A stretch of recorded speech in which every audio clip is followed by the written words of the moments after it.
2017 সালে চিদম্বরম কমিটির রিপোর্ট দুটো হাউসেই দেওয়া হয়েছিল। চিদম্বরম কমিটি মানে কংগ্রেসের যে চিদম্বরম, পি চিদম্বরম, তিনি যে রিপোর্ট দিয়েছেন সেটা পাবলিক ডোমেনে আছে, আপনি আজকে রাত্রিবেলা গিয়ে দেখে নিতে পারবেন। তাতে পশ্চিমবঙ্গ সরকার মানে মমতা ব্যানার্জির সরকার কি কি জায়গাতে কারেকশন করার দরকার ইন্দো বাংলা বর্ডারের ক্ষেত্রে P Chidambaram committee, P Chidambaram 4টে জায়গাতে পরিষ্কার গভর্নমেন্ট মানে সরকারের দাম লিখেছেন, মানে লেফট ফ্রন্ট নয় এখনকার সরকারের কথা। 2016 সালে বিএসএফ লেফট ফ্রন্টের একটা আইন, 2004-এর আইন, যে 8 কিলোমিটারের মধ্যে ক্যাটেল হাট করবেন না, ক্যাটেল হাট করলে শুধুমাত্র গো তস্করি হয় তা নয়, এক একটা মানুষের কাছে এক এক দিনে 1 কোটি টাকা হার্ড ক্যাশ থাকে। তাতে বাদুরিয়ার মতো দাঙ্গা যখন হয় তখন একটা লোকের কাছে যদি 1 কোটি টাকা থাকে তাহলে ডিস্ট্রিক্ট অ্যাডমিনিস্ট্রেশনের ক্ষমতা থাকে না যে ওই দাঙ্গাকে থামাতে পারে, যতক্ষণ না পর্যন্ত বিএসএফ ওখানে ডিপ্লয় করা হয়েছে ডিস্ট্রিক্ট অ্যাডমিনিস্ট্রেশন থামাতে পারেনি। এগুলো চিদম্বরম কমিটির রিপোর্টের পরে 2016 সালে বিএসএফ পশ্চিমবঙ্গ সরকারকে বলেছিল। এবারে যেটা আসছে যে উনি বললেন না যে খেতে পাচ্ছেন না বলে, আমি একটা উদাহরণ দিচ্ছি। শাকিল আহমেদ 2003 সালে করিমগঞ্জে মানে নদিয়ার করিমপুরে গিয়ে তিনি ভোটার কার্ড করলেন। তিনি খেতে পান না বলে নন, তিনি ওখানে স্লিপার সেল তৈরি করলেন, শিমুলিয়া মাদ্রাসার মতো মাদ্রাসাগুলোতে ঘুরে ঘুরে গরিব মেয়েদের সংগ্রহ করলেন। করার পরে দেশ বিরোধী চক্র তৈরি হলো, সেটা ধরা পড়লো কবে 2014 সালে যখন খাগড়াগড়ের বিস্ফোরণ হলো। যিনি বললেন না এখনই খেতে পান না বলে, আমি চাই উনি আজ রাত্রের মধ্যে উত্তর দিন শাকিল আহমেদের কথা। কারণ কি, ওনারা মিথ্যে কথা বলছেন, ওনারা জেনে শুনে মিথ্যে কথা বলছেন। এই যে প্রশ্নটা অগ্নিবাণের প্রথম প্রশ্নটা যে বললেন না তৃণমূলের কি হবে, আমি বলতে পারি কি হবে, যেটা একটু আগে তৃণমূল বাঁচবে কি? হ্যাঁ বাঁচবে, তার কারণ কিছু লোক অলরেডি বাইরে পা রেখে দিয়েছে। যারা ধরুন চিকিৎসা করতে বিদেশে যান, তার বাড়ি তার শ্বশুর বাড়ি কারোর মাধ্যমে টাকা সোনা বাইরে যায়, তাদের কিন্তু পশ্চিমবঙ্গ শেষ হয়ে গেলে এখানে হিন্দু বাঙালি নিঃশেষ হয়ে গেলেও কিছু যায় আসে না।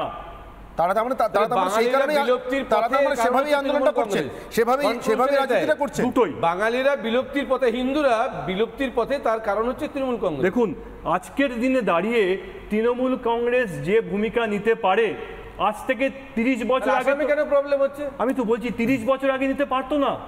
30 বছর আগে যারা নিতে পারতেন তারা গিয়ে উলুবেড়িয়া স্টেশনে ট্রেন দাঁড় করিয়ে বাংলাদেশি অনুপ্রবেশকারীদের ছাড়িয়ে নিয়ে এসেছিলেন, যখন মহারাষ্ট্রের পুলিশ তাদেরকে বর্ডারে ছাড়তে যাচ্ছিল।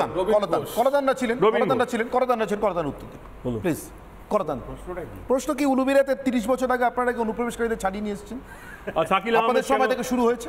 30 বছর আগে উনি তৃণমূল করতেন, আমি যদি এখন বলি তাহলে কি উনি বলতে পারবেন টাইম মেশিনে ফিরে গিয়ে না 30 বছর আগে? প্রশ্ন করি আপনাকে, বুদ্ধদেব ভট্টাচার্য বলেছিলেন যে মালদার মাদ্রাসাগুলিতে জঙ্গিরা চাষ হচ্ছে, আপনি এই প্রশ্নের উত্তর দিন, আপনি সেটা মানেন কি মানেন না? কথাটা হচ্ছে যে এই যে আপনি শুরুতে 30 মিনিট বলেছেন কি 3 মিনিট বলেছেন, 3 মিনিটের মধ্যে যদি আমি আপনাকে বলি যে আপনার না ওই শব্দটা ভুল ছিল তাহলে তো হবে না। বুদ্ধদেব ভট্টাচার্যের ওই ভিডিওটা আপনি বার করুন যেখানে উনি ওই কথাটা বলেছেন, কি বলেছেন সেটা জেনে তো আমাকে বলতে হবে। আপনি ওটাকে সমর্থন করেন? আচ্ছা আমি আপনারাই বলবেন, বলুন, অসুবিধা নেই। বলেছিলেন হ্যাঁ যে খারিজি মাদ্রাসাগুলো সন্ত্রাসের আতুরঘর মালদা। এবার আপনি বলুন।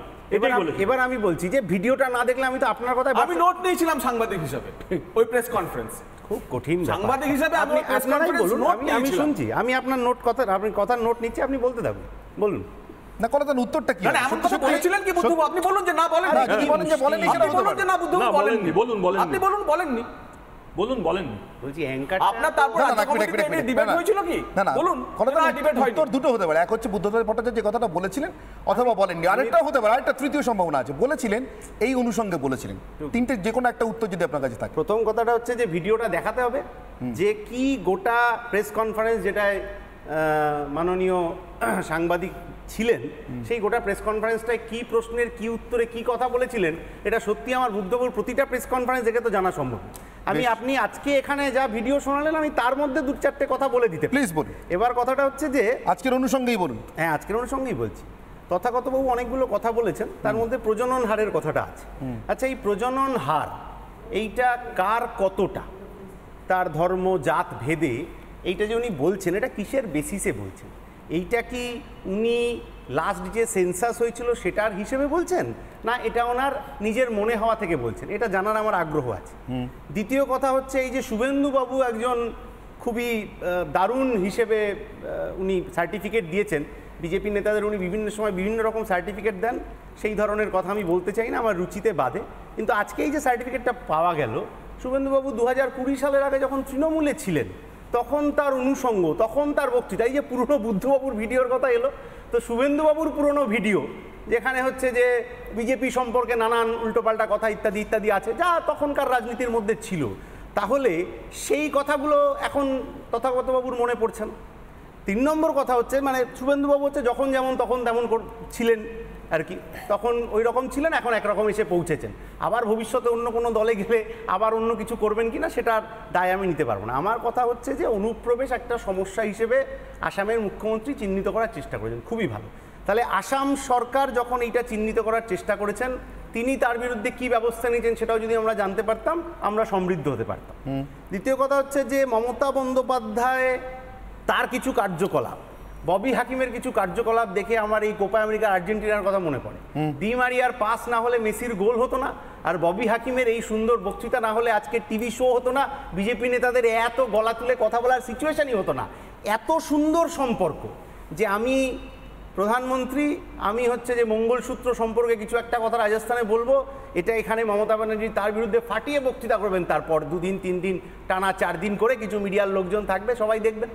এটা যেমন একটা বাড়তি সুবিধা করে দেয় তৃণমূলকে, ঠিক তেমনি ববি হাকিমের এই বক্তব্য, যেটা ওনার একেবারে বলা উচিত হয়নি, বিইং আ রেসপেক্টেড লিডার, বিইং আ মিনিস্টার, এত গুরুত্বপূর্ণ কথা দেখো যেটা ওনার বলা উচিত হয়নি, এটা বলে ফেলেছেন, ইচ্ছাকৃত না অনিচ্ছাকৃত আমি জানি না, সেইটা নিয়ে এবার কলাতন বাবু, এবার আপনার কাছে আমার একটা প্রশ্ন। হ্যাঁ বলুন। এই ববি হাকিমের এই বক্তব্যকে, যেটা আপনিও নিন্দা করলেন, সেই বক্তব্যকে কি আপনি তৃণমূল বিজেপির, আপনি যেদিকে ইঙ্গিত করছেন, তৃণমূল বিজেপির রাজনৈতিক বোঝাপড়া হিসেবে দেখবেন, নাকি সেই বক্তব্যকে হিন্দু বাঙালির সংকট হিসেবে দেখবেন? বক্তব্যকে আপনি কিভাবে দেখছেন, আপনারা কিভাবে দেখছেন? বক্তব্যটা প্রথম কথা একেবারেই বলা উচিত হয়।